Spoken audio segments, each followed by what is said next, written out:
All right, let's get right into this one. Picture this. It's late at night. You're on a desolate road, and the fog is so thick you can barely see a few feet in front of your car. The only sign of life for miles is this one tiny roadside dhaba with a single lantern flickering outside. That's where our story starts, with a guy named Ramesh. He's tired, he's in a hurry, and he's about to be given a warning that, well, is going to change everything for him. So this is the chilling piece of advice Ramesh gets from the old dhaba owner, a man named Ramu Kaka. He's talking about these two children who apparently play near an old peepal tree just up the road. But here's the kicker. They aren't just any kids. According to Ramu Kaka, they've been children for the last 50 years.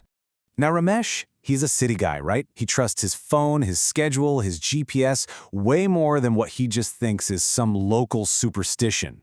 He's got a big meeting to get to. And that really is the heart of this story, isn't it?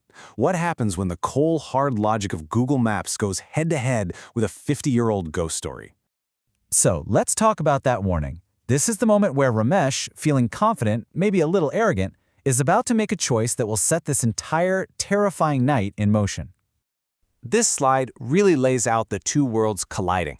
On one side, you've got Ramesh's plan. It's modern, it's efficient, the map says 1 hour. Easy. But on the other side, you have Ramu Kaka's warning. It's cryptic, it's rooted in folklore, and he's basically telling him, look, forget that machine, Babu. Just don't bother them. Bow your head and pass. And Ramesh, he just kind of scoffs at it. 50-year-old children? Come on. To him, it's just some silly story they tell to scare travelers. So he puts a 50-rupee note on the table, hops in his car, and drives right off into this thick wall of fog, the rustling sugarcane fields swallowing his taillights. And this is where the whole atmosphere just shifts. The rational, predictable world Ramesh left behind at that dhaba, that's about to completely dissolve into something else. Out of nowhere, his car just dies. No warning, no sputtering, nothing. It's just off. He gets out, pops the hood, but he can't see a single thing wrong, and that's when he hears it. At first, it's this delicate little chime, like anklets on the wind, and then, sharp, echoing laughter. A boy and a girl. It is deeply unsettling, because he knows he's completely alone out there. So he decides to walk, gripping his laptop bag for dear life. He follows the road and comes to this massive, ancient peepal tree. Its branches look like skeletal fingers in the beam of his dying phone's flashlight, and as he sweeps that little beam of light across the base of the tree, it lands on them. And the sight is just terrifying. The boy, Chatiya, he's hanging upside down from a branch, and his skin is this unnatural, ghostly white. Below him, the girl, Matiya, is just sitting cross-legged, clinking these old glass bangles together. But it's their eyes. Their eyes are what freezes Ramesh right where he stands. They are pure black, like empty voids. In a flash, Chaya drops to the ground, snatches Ramesh's bag, and tosses it to Matiya. "Catch!" he yells, and then they're just gone, disappearing into the sugarcane fields. All he can hear is their ghostly laughter trailing behind them. Now his entire career, his most important project, is in that bag. The fear he feels is immense, but the thought of losing all his work, that's somehow even worse.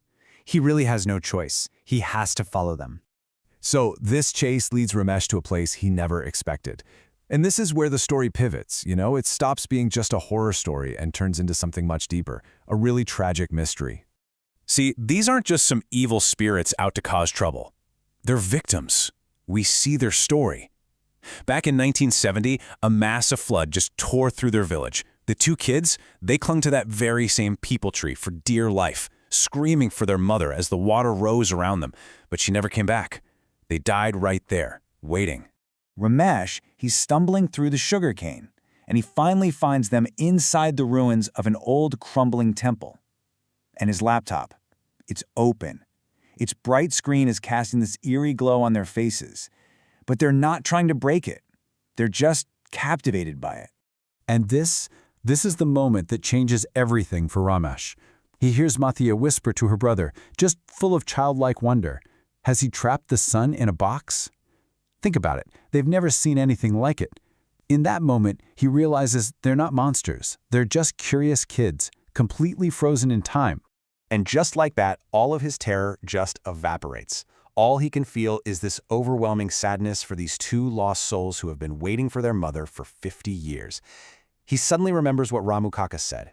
They've been children all this time, and now he understands. He walks towards them, really gently this time.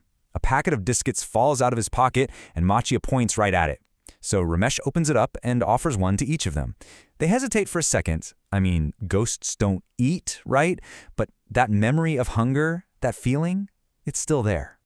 And as they take a bite, the change is just incredible.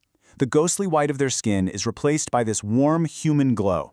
Their terrifying black eyes soften and turn brown. Just for a moment, they aren't spirits of the forest anymore. They're just two hungry kids enjoying a biscuit. But the night is almost over. And as the sun starts to rise, we get to the true climax of the story. We find out the real reason for this whole terrifying ordeal. As the first light of morning starts filtering through the ruins, the children begin to fade away. But right before they disappear, Matiya looks at Ramesh and gives him one last urgent warning. She says, "The bridge is broken. The water is very deep and very cold." Ramesh is confused, but he grabs his bag and heads back to the road. He walks to the spot where his GPS was telling him to go straight, and there, his blood just runs cold. The road, it just ends. It drops off into a deep ravine with a raging river below. The old bridge is completely gone. And then it all just clicks. The whole thing, the chase, the fear, it was all a deception designed to save him. They didn't steal his bag to be cruel or to torment him. They stole it to save his life. Well, as you can imagine, that realization changes Ramesh forever.